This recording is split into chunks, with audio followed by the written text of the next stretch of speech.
America's woke armed forces. This is a huge problem, and Chairman Xi is loving the state of our military right now, and that should be a major cause for alarm. And he loved when the Joint Chiefs of Staff said this the other day. Mark Milley. And the United States Military Academy is a university, and it is important that we train and we understand, and I want to understand white rage, and I'm white, and I want to understand it. So what is it that caused thousands of people to assault this building and try to overturn the Constitution of the United States of America? What caused that? I want to find that out. And I personally find it offensive that we are accusing the United States military, our general officers, our commissioned, non-commissioned officers, of being, quote, woke or something else because we're studying some theories that are out there. Amazing. Josh Mandel is here. He's a Marine, 2 tours in Iraq, I believe, and he is the strong front runner right now in the race for U.S. Senate in the great state of Ohio. Josh, how are you, sir? I'm doing well. Thanks for having me on. Really good to talk to you. Right before that clip, he said, hey, we just want our soldiers to be open-minded and well-read when it comes to critical race theory. What do you say? I think it's insane. I think it's weakening the fabric of our war fighters. I agree with you that Xi in China, Putin in Russia, and other thugs around the globe are laughing at us. Listen, when I got to Parris Island in the year 2000, I stepped on those yellow footprints that hundreds of thousands of Marines have stepped on before. And shortly thereafter, the drill instructors say to you, listen, we don't care where you're from. We don't care what color your skin is. We don't care what religion you are. We don't care how much money or little money your mommy and daddy have. You're all equally worthless to us. And what they were really saying was, we just want you to be fantastic, outstanding, hard-charging Marines. Nothing else matters. And I can tell you, 4 years later, when I found myself in a town called Al-Qaim, where the Euphrates River meets the Iraq-Syria border, and our unit, the mission of our unit was to stop the flow of foreign weapons and foreign fighters across that border. I guarantee you, when I was putting my life in the hands of the guy next to me, and he was putting his life in my hands, we didn't care about skin color.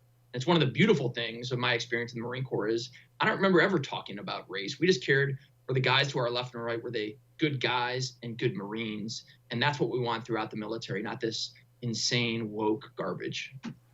And that's why you shave heads and literally wear a uniform to be uniform, to be the same. It's amazing. So let's go down this road. Let's say this critical race theory stuff, mentality, worldview, philosophy, ideology takes root, takes hold in the Marines and all of our branches' worldview.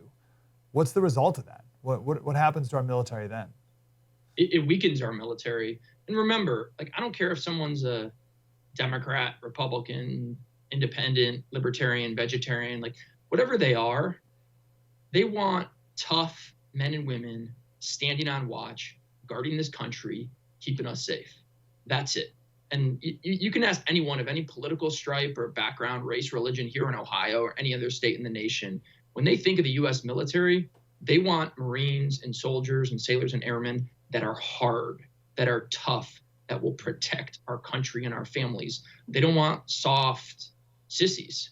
And at the end of the day, if you inject this woke trash into our military, it's just going to soften the fabric of our military. And it's the opposite of what we want. Not to mention, it totally perverts what Martin Luther King preached. Martin Luther King said that he had a dream.